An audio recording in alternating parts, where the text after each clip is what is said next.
Hi guys, welcome back. Kind of been slacking off. I've been kind of on a tour of Texas, so I haven't been making many videos. Well, actually I've been filming a lot of videos, I just haven't been able to put them all together. Unfortunately, there are lots of project videos where, you know, they kind of turn out long, and apparently some people like the ones that are over in 2 minutes. Well, aren't you glad they made the fast forward button?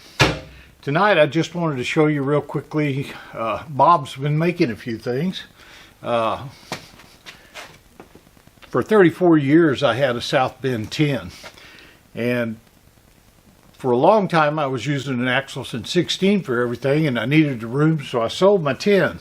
I kicked myself in the butt every time. So Bob's sort of its semi-replacement. I've got a Monarch 10EE out there that's going to become the main replacement. But Bob has been pressed into service for the first time to make some useful parts for me. I've got everything working on Bob now. I've got some more videos coming up showing you how I found the problem with the electronics that was making the speeds not change. Surprised me what it was, but I'll show you that video pretty soon. Just a few housekeeping things, and I wanted to show you what was going on with Bob. You might remember that I had a 50-pound Little Giant hammer that I bought thinking I would be able to use it. Then my wife reminded me my hands aren't any good and swinging a hammer is not going to work very long. So, reluctantly, I sold it. One of the viewers, Brian from California, contacted me a couple weeks ago, and he drove all the way over from California to pick up this hammer.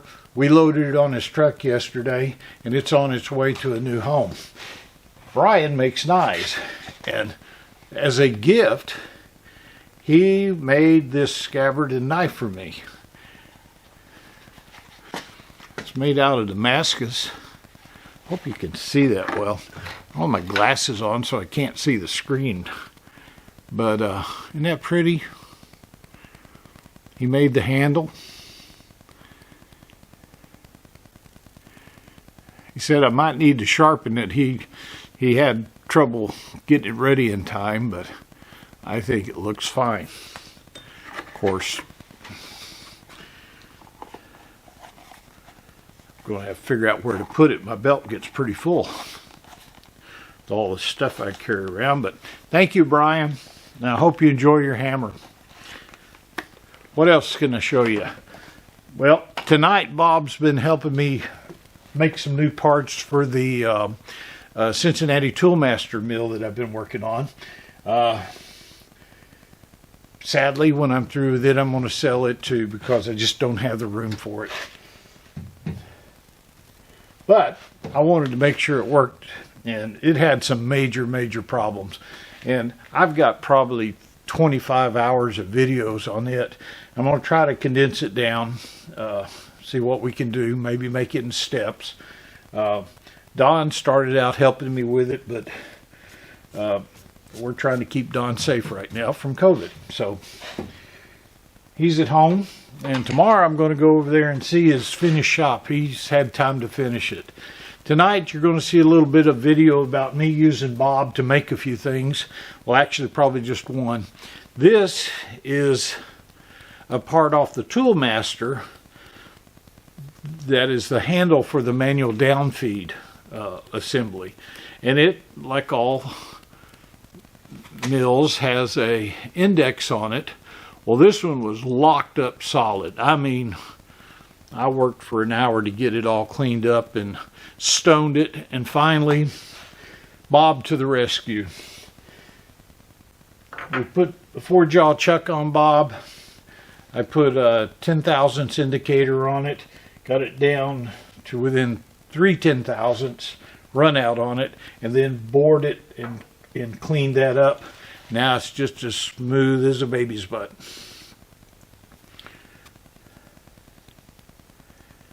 Anyway, I'll show you how I did that. And Be right back. Let me show you the other part that Bob made. In fact, this is the first part Bob made when it was kind of still running on 2 speeds. I needed a way to set the seal around a shaft on the Toolmaster. It goes behind the power downfeed unit. It's very hard to find one of these, and unlike the Pakistani truck channel, I don't beat them in with a hammer, so I made a brass insertion tool so I can set that seal. Well, that's about all that's going on with me. More videos are coming, just got to have the time. But hope you enjoy this stuff from Bob. Thanks for watching.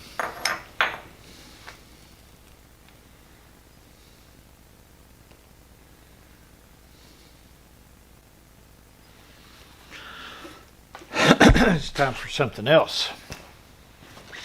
This is why you need multiple tools in your shop.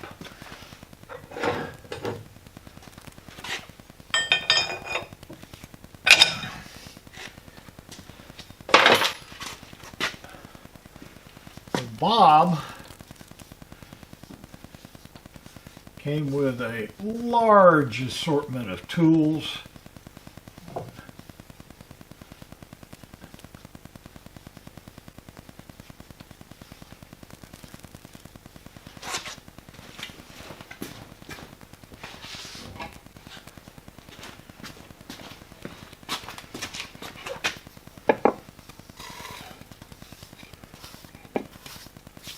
Use Bob. I'll show you what I made with Bob in a minute.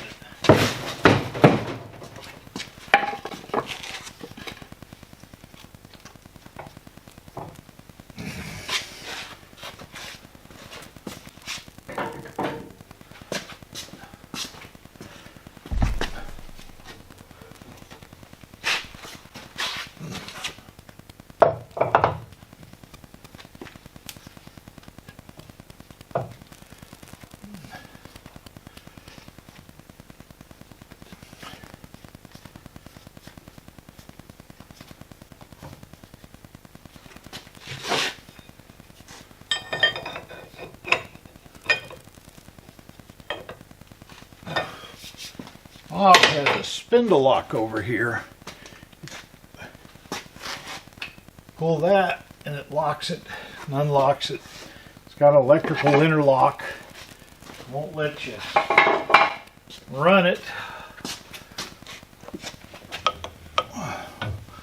while Bob is in lock position.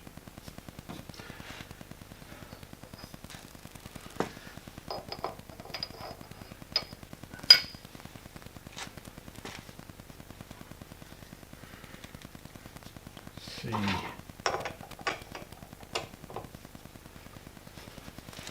I haven't, who knows when's the last time this thing was used.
Well, we got this thing set up. Let me go turn it on.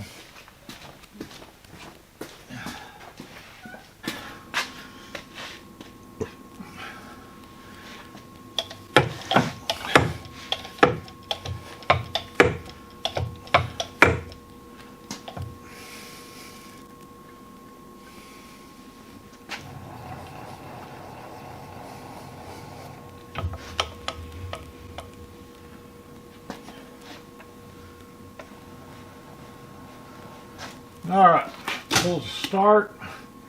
We're going to go to first gear just to see how things going. Going to bring it down to 125.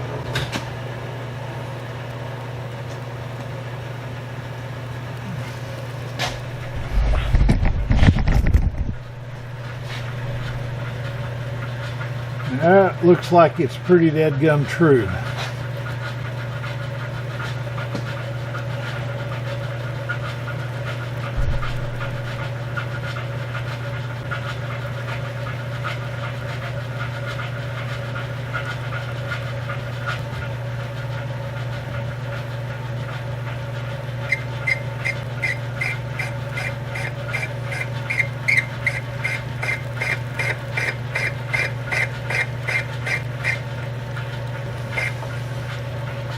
Let's see where we.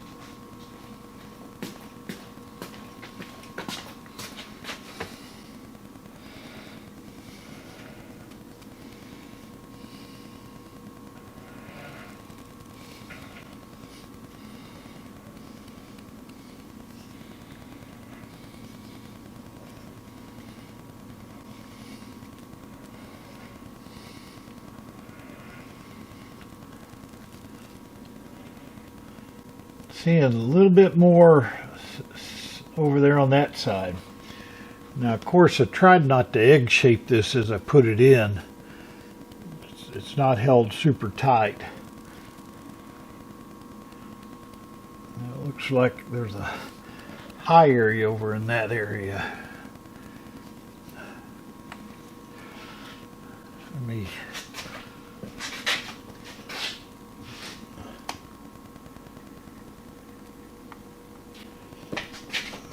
set up the carriage feed here. Let's go a little faster.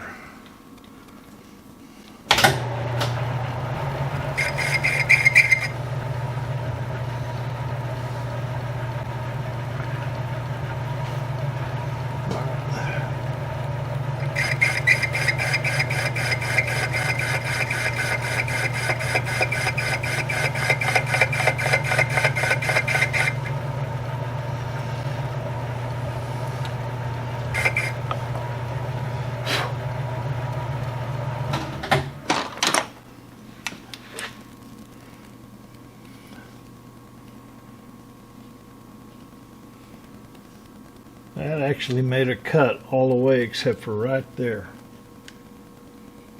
Just a very, it's like a little bit egg shaped. Alright. Let's go up to a little bit faster. Now on Bob, everything's independent. The table speed is set over by an electric motor, or excuse me, the travel speed. And then I can set this independently.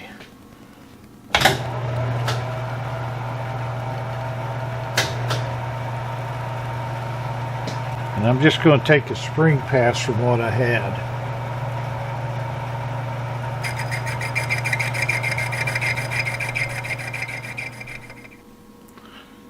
All right. I don't want to take any more off of it. We're just going to take this two loose and go see if it fits any better. 3 was up here at the top jaw. It's where it pays to have a small handy lathe like that.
think we got it.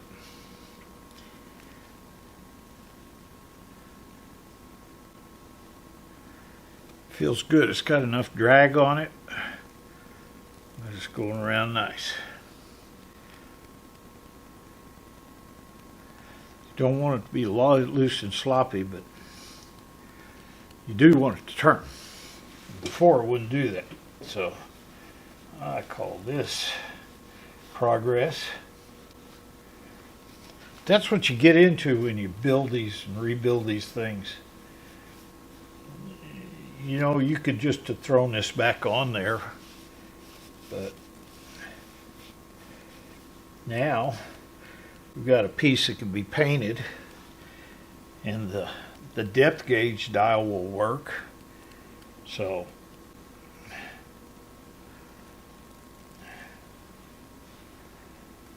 I like that.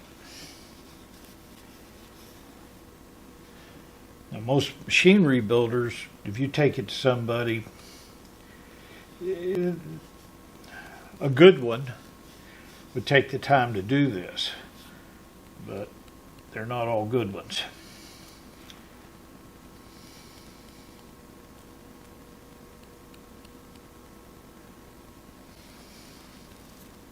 Because it takes time, it takes money. You know, I understand that. All right, let's put this on.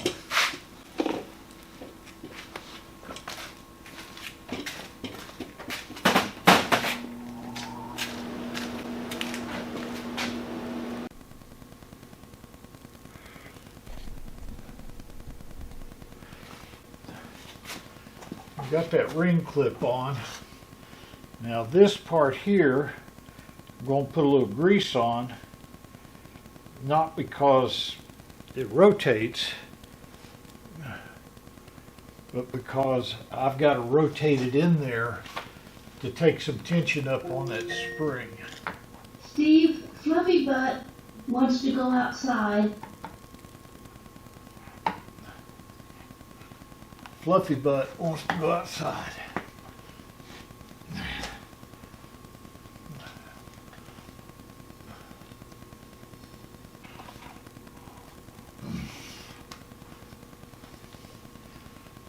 I guess Fluffy Butt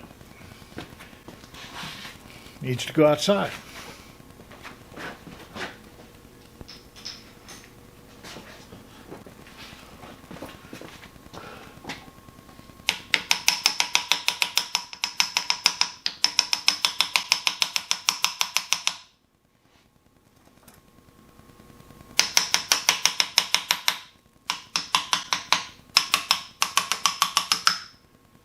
There we go. Now